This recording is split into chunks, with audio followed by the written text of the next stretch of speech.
So we're just talking a little bit about pruning trees, and I was just explaining to the group the difference between a fruit bud, which is a big fat bud. For instance, here are some fruit buds here, and the difference between a vegetative bud as well. So here we've got some extension growth from last year. This is last year's growth, and sitting really close to the stem are these little vegetative buds. So these are going to grow leaves, and these little fat fruit buds are going to grow blossom, and then a little cluster of apples. So that's the difference between a fruit bud and a vegetative bud. And one of the things that you want to think about when you're approaching a tree to prune it, first of all you're looking for diseased wood and branches that are crossing over. So what we've got here is we've got a bit of canker on this tree here. So the canker is here, and I'm going to just, and you can see it's come out to this branch as well here, so I'm going to travel back as far as I can. I might even actually take this branch out altogether.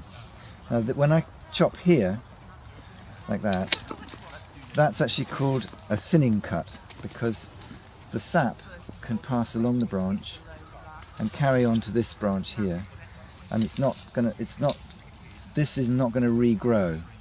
Now the opposite of that would be a heading cut, where I've got a branch like this growing out. Now here's some more canker here, and I might want to just, if I just took that off like that, there's a bud here, and this bud is going to break out and grow out here, so that's called a heading cut.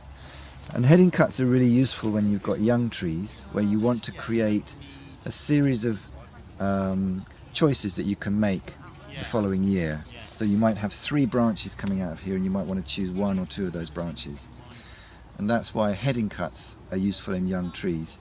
As trees get older, you're tending to want to do more thinning cuts, because this cut here, which was the thinning cut, is not going to produce any more wood coming from there. So what you're going to end up with is a nice clean branch with some fruiting buds on the end here, and that's going to not present complicated pruning decisions next year. So what would you do with the wood you just cut off with the canker on it? Yeah, I shouldn't have dropped it on the floor. I'm going to take it home and burn it, because it's diseased wood. Okay. Good question. And I also don't want to leave this like this. One of the things with canker is if you can come back quite away from it, you're likely to get clean wood. In fact, this was clean wood here. There's possibility of canker in there with that little discoloration there. So you've got clean wood there. Now the other thing that I should be doing with canker, and I haven't got this with me, is that you should disinfect your secateurs when you've been cutting close to canker. That's ideally. But I have to say, with 1,000 trees, when you've got canker, it's quite tricky to disinfect at that. So would you recommend having like some sterilising cloths you can take, the little tear away ones? You can either have a blowtorch and just put some flame over it, or you can some disinfectant. We have little squeezy disinfectant bottles that we sometimes take around the orchard. Okay. Yeah.